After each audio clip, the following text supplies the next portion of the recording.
He's Mateus Rojas. He's 17 years old. When I heard his voice, he sounded, very strong, like he was, 30, 40 years old. But he is strong. He's got that liberty in his chest, in his heart, in his soul, and that's what's so exciting about standing up to tyrants and hearing that humanity in his voice. You hear somebody else in the background in Spanish saying, "You will fail," repeatedly.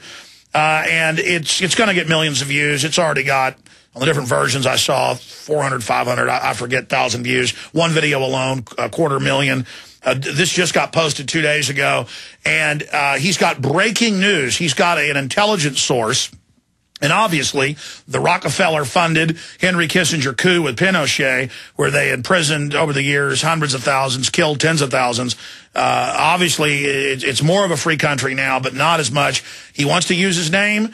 He's got a bunch of sources. I would advise him not to give these sources out of this bombshell info he's got. How he knew where Rockefeller was coming in on the airport, the intel he's about to give you. I don't know if he wants to actually give that source out, or they may shut that source down.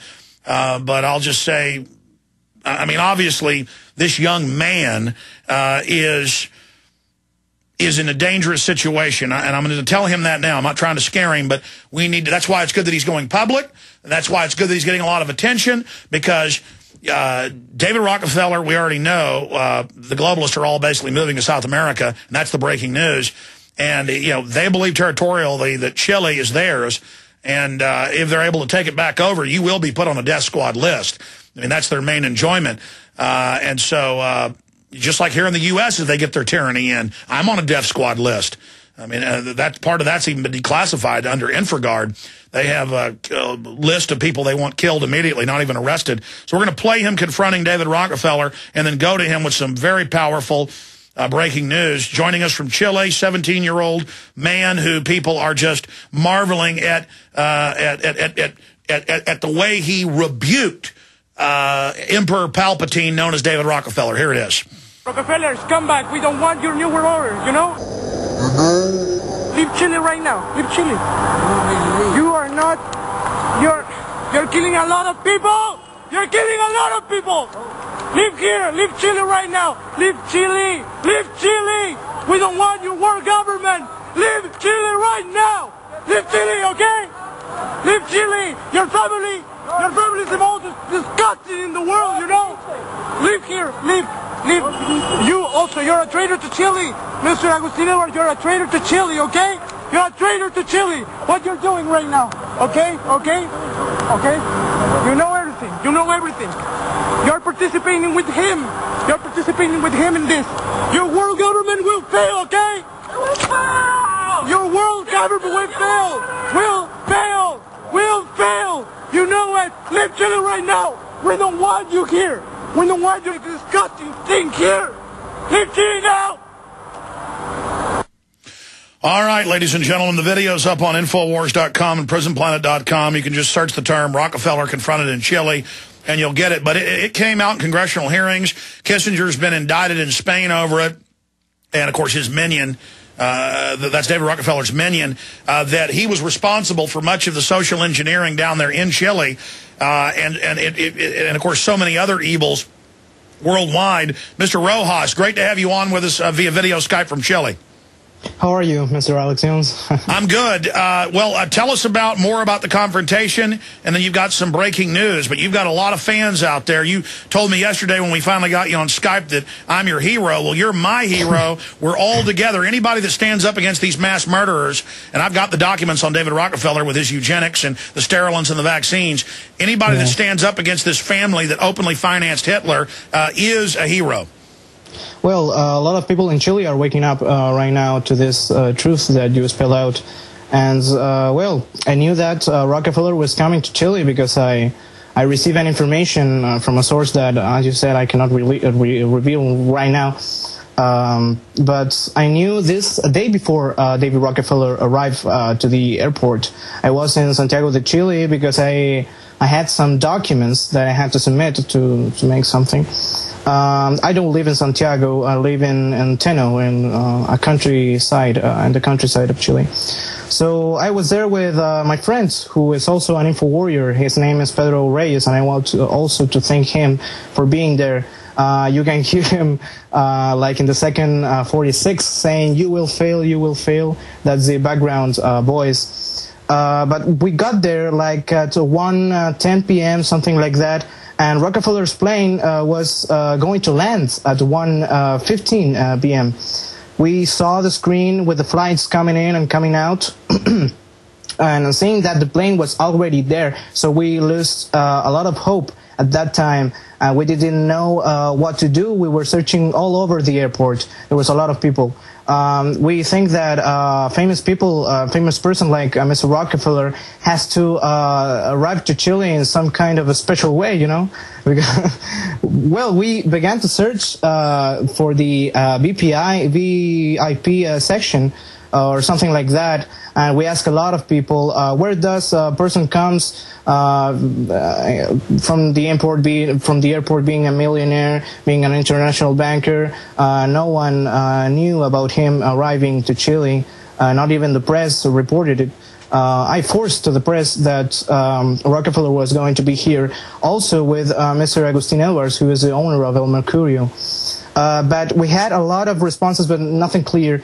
Then when we turned around to almost leave the place, we were losing a lot of all hope. We found out that David Rockefeller was there in front of us and waiting for some man to put him on the vehicle where Agustin Edwards was at. Yeah, he's now in a wheelchair. Yes, he's now in a wheelchair. Well, he's looking. I don't normally get happy about seeing a person become decrepit, but I tell you, I'm not crying any tears for him. He's one more step towards the mouth of hell opening up for him. He can probably see old Scratch there waiting on him right now. Yes, many people say that, well, how can you scream at an old person? I say, well, physically he looks like an old person, but in his mind he still has the same ideas. So, well, did you see him leering at you vampirically, kind of laughing at you? Like a devil. He seems really like a devil, literally, and his eyes were like red, you know. No, he looks like Emperor Palpatine. Yeah. At the beginning, he apparently thought that I was a fan of his, because he smiles and he saluted me with his hands. But after that, after he heard that I was telling him to leave Chile, his face changed, and then he laughed again when I accused him of killing a lot of people, meaning the eugenics programs he funds, the genocide in China, as you mentioned, that he praised Mao, the dictatorships in South America. When I saw him laugh, I lose control. You know, I started to scream even more, even more. So I heard a man sitting from inside the vehicle. I didn't know who was he, saying, "Don't scream, don't scream." I even went a little bit inside the vehicle, and I found out that Agustin Edwards Eastman was there. As you covered yesterday, Agustin Edwards Eastman is the descendant of Agustin Edwards McClure, who was president of the League of Nations. Yeah, they go way back with the Rockefellers, and of course, Eastman's a huge media magnet. So here is Rockefeller, again, with the power elite of South America. Please continue. Well, that was a big surprise for me. I didn't know that he was going to be there. Well, I think that he wasn't prepared, Mr. Rockefeller, for this. I mean, and maybe he believes that Chile is like the Cook Islands or something like that, where he can come and leave and no one tells anything, because the bodyguards didn't do anything. Even one of them was even laughing when I was there confronting him. Well, that's what they do. It's a cover to make you feel powerless. You know, I was played a tape of Rockefeller at Bilderberg that I was not allowed to put on air. The person called his hotel room, and it was Rockefeller, because they knew what hotel he was at. And then he said, "Please call back." This was in 2008. Obama was there. And the person called back, got him, had a discussion about world government with him.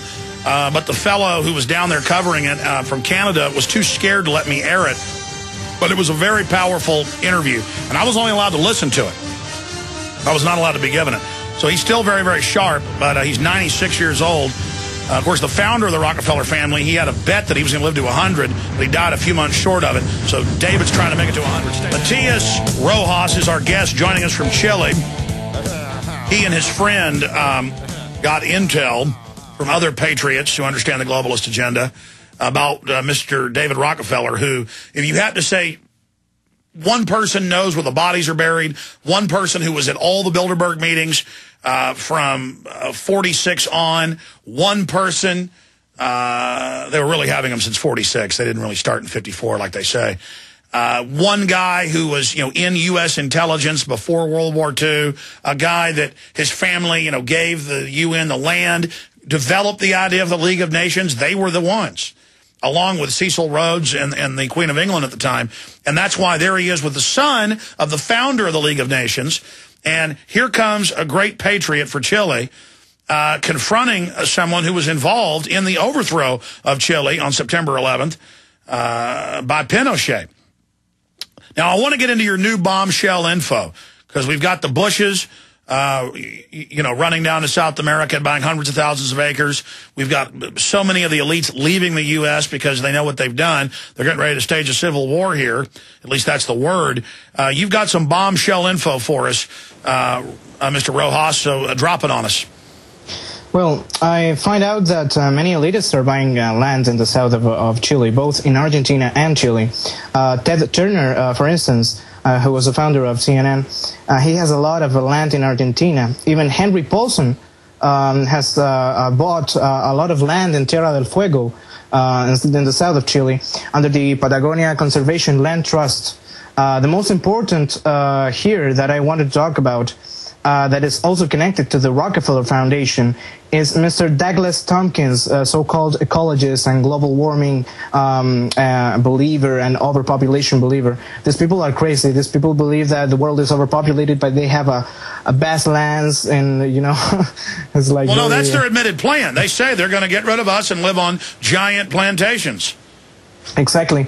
He has more than 2 million acres, both in Chile and Argentina, Pumalin Park, Concurvado Park, and others. And I have here a copy of a newspaper from 2001 where the lawyer of Douglas Tompkins admits that to buy that land, they use money from the Ford Foundation and the Rockefeller Foundation through grants. Some years ago, and I can send you these links, Alex, to this Chilean news articles, a newspaper called La Tercera covered that covered the fact that Rockefeller is one of the most important people that gives us grants to the ecologists here in Latin America, so they can buy land and give it to UNESCO, as you covered in your film, your first film. And then they personally move in onto it. Same thing in Mexico. We wonder why we're being overrun with all these poor people. God bless them. It's because in the 70s and 80s, they kicked the people off their ancient land, made them go to Mexico City and then to the U.S. This is so cold-blooded. Exactly. Well, so you have Mr. Rockefeller and the Rockefeller family and the Rockefeller Foundation has a very special interest in the south of Chile. And you can see that right now because David Rockefeller is moving to the south of Chile now on vacations with this guy, Agustin Edwards, to an Island. And now, stop you there, because you have this internally from a media source. We're going to leave that alone. Same source that told you where he was going to be. David Rockefeller is exiting the United States. I'm not sure about that, but right now he's here in Chile. According to my source, he will be here at least for 10 days. But you can see how the blueprint for the takeover of Chile is happening in the south, buying all of this land. But to be clear, that I misheard you. So David Rockefeller is not moving to Chile? No. Nothing confirmed now. Well, the word I've got is that, well, we know the Bushes and others are all moving down to that general area, but you've got the news articles there about how much land he owns. Amazing. We'll be right back with our guest in 60 seconds, and I look forward to having him back up as a correspondent for us down there in South America in beautiful Chile. The shape of Chile, geographically, I mean, it's a long country all the way across the western side of South America, running from almost up at the top all the way down to the bottom, so close to Antarctica down at the bottom.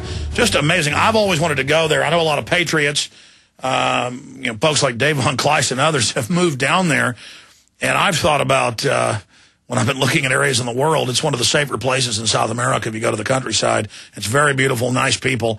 I mean, if they start arresting everybody and putting everybody in death camps. And if I can get my family out, I will. But it'll just be out of the fire into the frying pan. But a lot of elitists are moving to Chile, and they're pulling out of Costa Rica and Central America. What do you make of that overall? Matias Rojas, the great patriot who confronted David Rockefeller so handily? I think that we have to let know to these people that they are not safe anywhere. These elitists. What? I mean, just let them know that we're fully aware of their activities. Yes, yes. I wanted to make that, I wanted to let know to Mr. Rockefeller that we are not his slaves. I mean, they have done an incredible job destroying the values, the family system, everything across the world. I want the people of Chile also to know that they need to find out about this man. CNN even covered the video of my confrontation. The media are now asking, why is this guy, David Rockefeller, meeting with Agustin Edwards here in Chile? We know that at least Sebastián Piñera, who is current president of Chile, called for a world government, literally a world government during meeting EPEC last year. And we know that vaccines are damaging little kids. Here we had a little case of a little child called Max from Talca in the south of Chile who was paralyzed by the H1N1 flu shot. So it sounds like folks are waking up in Chile, but your politicians are just flaunting it in your face. Are folks aware in Chile that David Rockefeller, over Kissinger, was involved in honchoing some of the Pinochet activities? Yes, yes, they're very involved in that. There's a lot of documentaries made in Chile about that, about what happened, but they are still trapped by the left-right paradigm. I uploaded this video and they say that, oh, I am a communist because this takeover of Chile was right-wing. Well, I would say to them that Rockefeller was also involved praising Mao or praising Fidel Castro in Cuba. Oh, yeah, no. They play both sides of the authoritarian right and left, and they try to keep us frozen in that. Yes. Well, Rockefeller was also involved giving rewards to Ricardo Lagos, a former Chilean president who has called for world governance to fight global warming. You can find his videos. He was a special envoy from the United Nations to South America about this previous to Copenhagen, the meeting. In Chile, we have something called Council of the Americas that's derived from the Council on Foreign Relations and the Trilateral Commission, and was founded by David Rockefeller. It's I know. He's founded more than 60 globalist groups, and they praise him at the UN and admit he's the one single-handedly, if you had to pick one person who's been at the center of traveling the world to set up this world government and praising Mao, the biggest mass murderer in history. Matias Rojas, I was going to take off this Friday and take my children camping. Then I got a call from Ron Paul, and he's able to come on Friday, so I'm going to go ahead and do the show Friday, at least the first hour, if we nail that down. Paul Watson was going to be sitting in. I'd like to invite you to stay on the line, and if you can, maybe come on for 30 minutes with Paul Watson on Friday. Joel Skousen's also set. So it's going to be Alex Jones, Paul Watson, Joel Skousen. I'd like to give you 30 minutes more. We'd like to hear from you with your great knowledge about what's happening in South America, in beautiful Chile. But we salute you, Mr. Rojas, from the bottom of my heart. Thank you for defending liberty and humanity. God bless you. What a great man. We all can...